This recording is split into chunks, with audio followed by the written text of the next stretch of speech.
I'm Sunshine and welcome to my YouTube channel. I really hope you guys enjoy it here today. Today's video is a matric advice video. I know I haven't done this in a minute, but as you guys know that I hit my rock bottom. But I always say when you hit your lowest point, you always get up. You always dust yourself up and continue this life journey. It's again, this is what I'm doing, continue my life journey and just making sure that I accomplish my dreams and my aspirations and just yonkin the smooth. So today's video we'll be talking about applications, because what? Applications are officially open. Literally majority of universities have opened their university applications for the year 2024. So for next year, guys, I highly suggest the earlier the better. Tip number one, the earlier the better. So after watching this video, after writing your note and everything about applying and how to get accepted and everything, I suggest you start applying today. After this video, please, I beg, the earlier the better. Trust me. You don't want to apply late last minute and you don't have all your documents, you don't know what you're applying for. Yay, because applications are such a long process. But today's video, I really hope I make it just a little bit easier for you to understand the application, the university application process, just a little bit. But also, if you are like a matric student that did horrible last year in your grade 11 and still wants to apply for like your engineering, your medicine, your accounting, your health science, your anything, but you still did not do well in grade 11, I also think that this video is for you, because I can give you a little tip here and there that you can kind of finesse the system. You just finessing the system just to make sure that you get accepted the next year. There's so many ways to get accepted. I know a lot of people are discouraged by their grade 11 results and don't want to apply, but I really hope after watching this video you get motivation to apply no matter what you got in your grade 11 results, because yeah, there's still hope, guys. There is still 100% hope. As long as this year your grade 11 result, you get your matric results top notch, he say university I do university Ariang.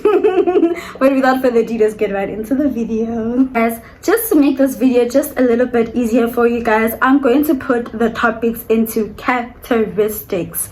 So on YouTube it's literally called chapters. So I'm gonna title each chapter. So if you don't want to hear about perspectives or you don't want to hear about MBT and you want to get straight to the point, your grade 11 results were not good and you want to get to that part, you can quickly fast forward and go straight to that part. I just want to make your time worth watching this video, but I do recommend Guti, you must watch the whole video. But so we must grow as a family. Me and you should grow and thinking how we're not family. As a family. So please watch the whole video just so you can get like a full like the full information about university and how to apply. So without further ado, let's go to the first topic, which is university perspectives. So when applying for university, each university has their own university perspectives. So what I mean by this is that when you apply for VET, Google the VET perspectives. When you apply for UCT, Google the UCT perspectives. The reason why I'm saying this is sometimes what applying for law at UCT is different from applying for law at UWC. Sometimes they differ. So let's say UCT will want like a level 5, a level 5 for English for law, and UWC will want a level 4 for English. I don't know why they do that. I totally don't know why they do that. But as well as when actually being accepted, you figure out that you got accepted at UWC law but you got rejected at UCT law. I don't know why they do that, because it's like you got accepted into law, so clearly you are worth studying law. So why did UCT reject you? Why did VET reject you? But yeah, those universities, I think, they have their own little law. So I really recommend that when applying for these universities, literally it's very crucial that you look at each university perspectives. Like, that is very, very crucial, because that can actually give you a heads up on either you're going to get accepted or you're going to be rejected. So I highly suggest that when looking at them, look also with your grade 11 report. Look, it's okay, sharp. For English, I got a level 6. For life science, I got a level 5. For geography, I got a level 6. What can I apply for? What can I do? You know, usually they say that your best subject, you can actually apply for the subject that you're really good at. For me personally, that was life science, and I already knew that the health community is for me. So that's why I applied for Bachelor of Science in Occupational Therapy. So because it has a huge part of understanding the human body and all of that, and my best subject was, what do you call this, life science. So, and everyone in my family knew that I wanted to be like a doctor and everything. So that's why I chose the degree that I'm studying right now. So usually it kind of gives you the guideline of what thing you actually good at. So if you're good with accounting and your highest mark was accounting, consider maybe applying for accounting. But let's say you just one of those people that were good in accounting, you just hate it and you just got good marks but you don't want to be an accountant, look at other subjects that you were good at.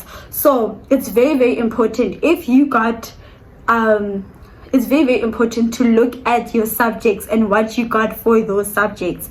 So for English, if you got a level 3 and you want to apply for law, please, I beg, like, obviously they're going to reject you right there, like, ding dong, no. So you don't want to do that. So do not apply for something that you do not qualify for. Do not apply for something you don't qualify for, because if you apply for something that you don't qualify for, the chances of you being rejected are immediately. You will be rejected, you won't be provincially accepted.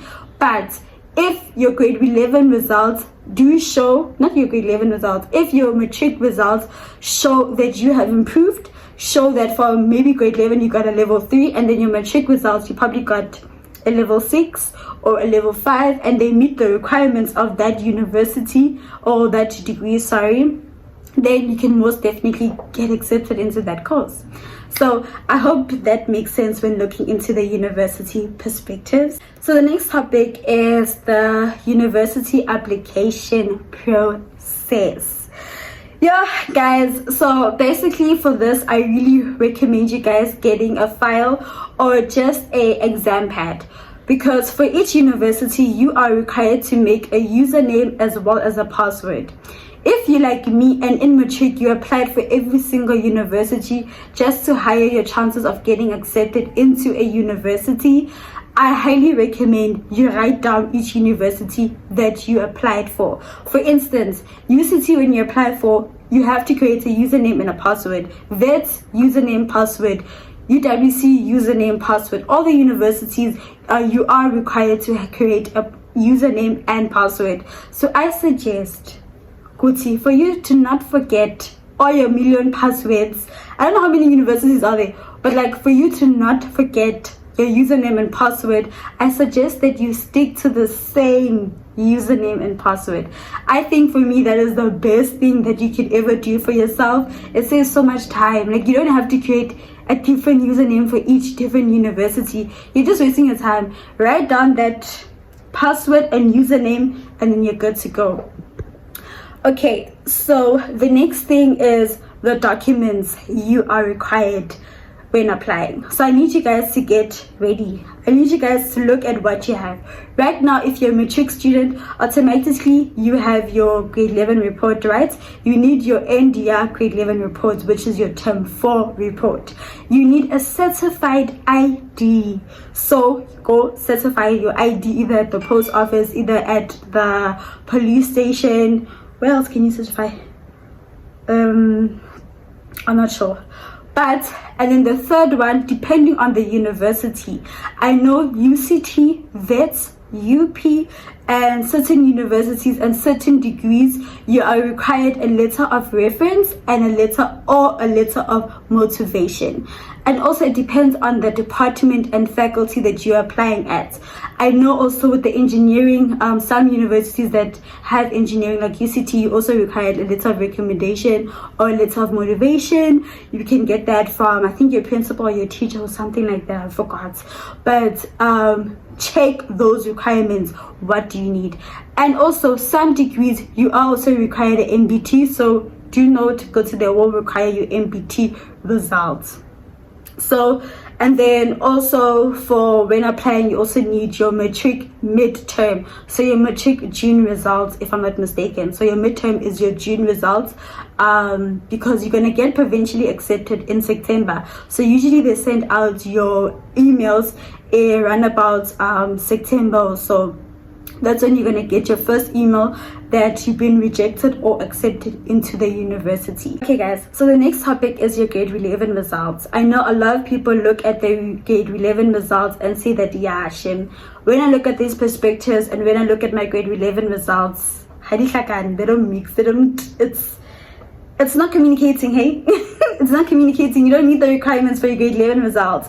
But there is a way to kind of finesse it. So this is when applying for university. With university, they're going to give you 3 options. So your first choice, your second choice, and your third choice. Depending on the university you go at, some universities only have 2 options. Some universities only have 3 options. So what I need you to do, your first option should always be the one that you meet the requirements for. So sometimes you meet the requirements for something that you don't want to study. So let's say you meet the requirements for engineering, but no, if you meet, let's say you meet the requirements for accounting, but you want to be a doctor.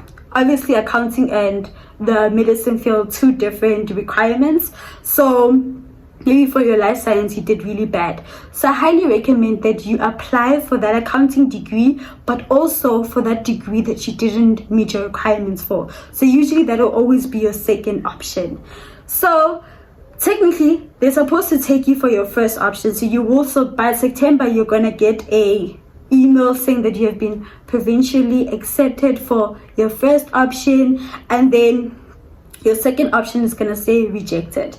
But because you already applied for your first option and your first option says that you've been accepted, what you're going to do in your matric, this is what I need you to do. Right now, it's currently April, right? That means you have your June results coming up, your June exams coming up, you have your prelims coming up, and then you have your final exams. I need you to pull up your socks. I need you to make sure that you get accepted for your dream course. So let's say you didn't meet the requirements for medicine, or you didn't meet the requirements for engineering or accounting.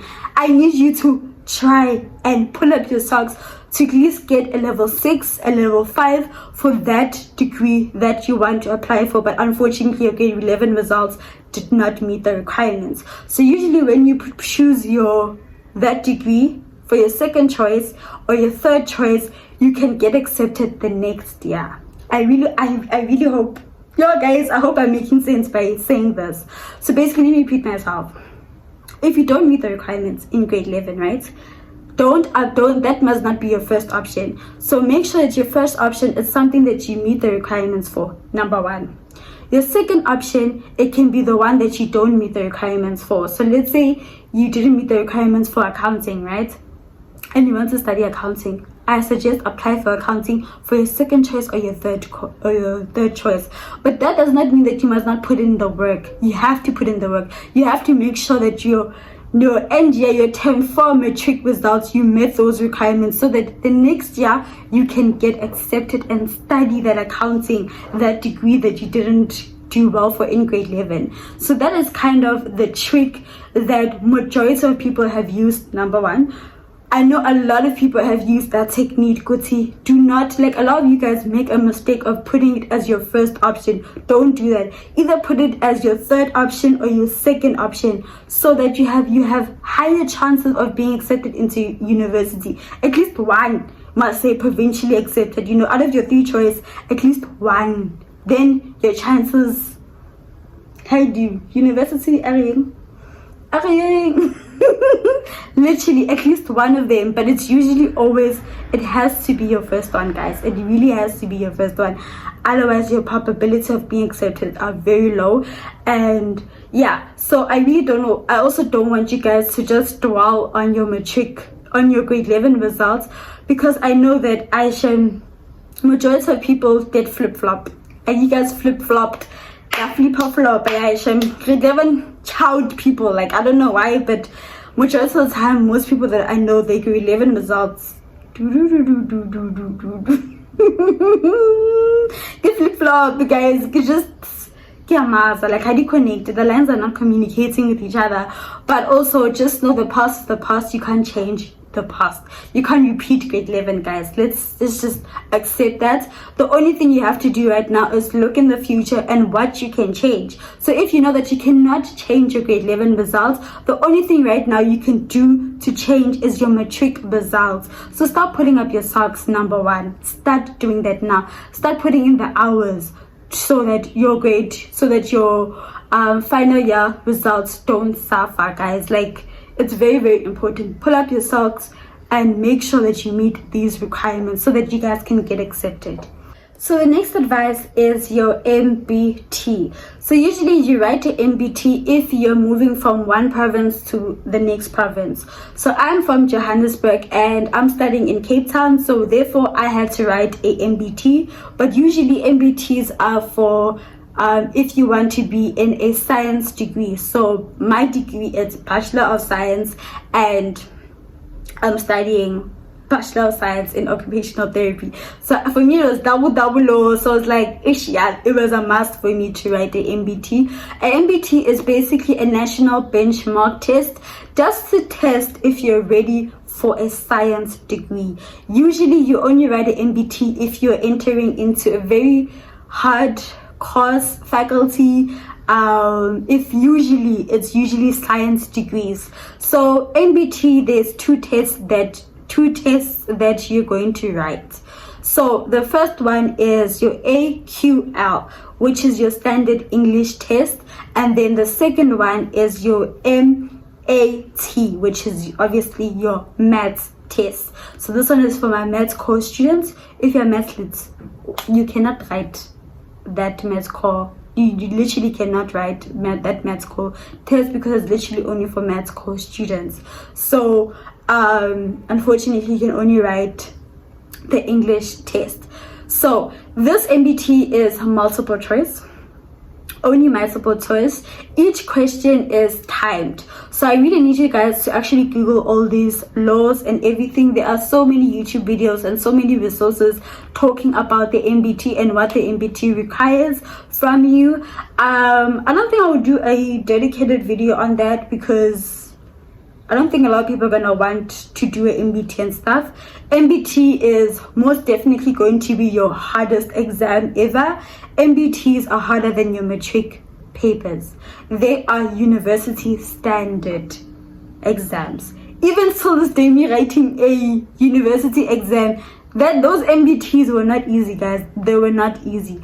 So they are quite difficult. It's a different curriculum that you are going to have to study. Usually if you're in a semi-private school or a private school, you have studied majority of the things that are going to be in your MBT. But do note, your MBT is not an easy thing. It's not pop and face.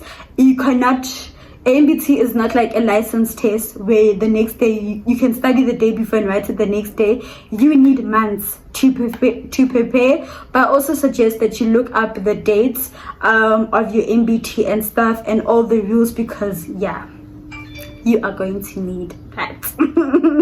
Yeah, so guys, that's the MBT. Just Google if your degree needs it, and also the university you needs it. But also sometimes, like, I know that if you're applying for, like, sometimes you necessarily don't need it. I know some people that went from province to province that still did not write a MBT, but I know health science students, you have to write an MBT. Engineering students, you have to write an MBT. But depending on the university, guys, that's depending on the university if it's required, because sometimes it depends on the university, the degree, and also the fact if you're moving from province to province, you also need to write an MBT. Guys, unfortunately we have come to the end of today's video, but before I end this video, I just want to say a huge good luck. Most definitely I'll keep you guys in my prayers. I will literally pray that you guys get accepted into university. University is a beautiful journey. As much as university is not for anyone, but like, y'all, start your business. If university is not for you, at least try to do something or find something that is for you, that can actually, get you the life that you deserve and that you want and aspire to be in the future. So I just really want to say good luck. It is a long process. It's a very long and draining process. When you don't get accepted, it doesn't mean that the road stops there, that God is closing the doors. There's still hope, guys. There's literally still hope. I really suggest that do not give up. Do not give up. Keep on knocking on that door. Keep on fighting for your life. Keep on fighting for that degree and that future that you want. One thing I for sure, that if you don't go and grab that opportunity, you will never get it. In this life, we're here for ourselves. So if you don't put in the effort, if you don't put in the work, who can do that? Who? Man. Your parents, your sister, your friends can never write the exams for you. They will never write the exams for you. They're not allowed to write the exams for you. So it's up to you to put in the work. It's up to you to to open that door for you, to find that key and to go right into the university doors. If it's not, university is not for you, start that business. Find ways to start that business. Find ways to make sure that you get to that life that you want, So, and let's start breaking this generational curse. Let's start breaking this generational poverty curse in our family. Let's start graduating. I know majority of us don't come from rich backgrounds. I don't come from a rich background. I hope it doesn't look like I come from a rich background. Nope, I don't. I don't. I come from a family that no one has graduated in my family, and most definitely me and my sister are going to be the first people to graduate. So just because no one in my family did not graduate does not mean that I must also not graduate. So do not be a child of circumstances. There are opportunities right now. It's 2023. Kokota. Open those doors for yourself. When God opens the door for you, make sure that you run and you take that opportunity. But for me, Baby Sunshine Legodi, bye. Oh, please don't forget to like, comment and subscribe, and share this with your friends that are also struggling to apply, and I really hope this helps them. But bye.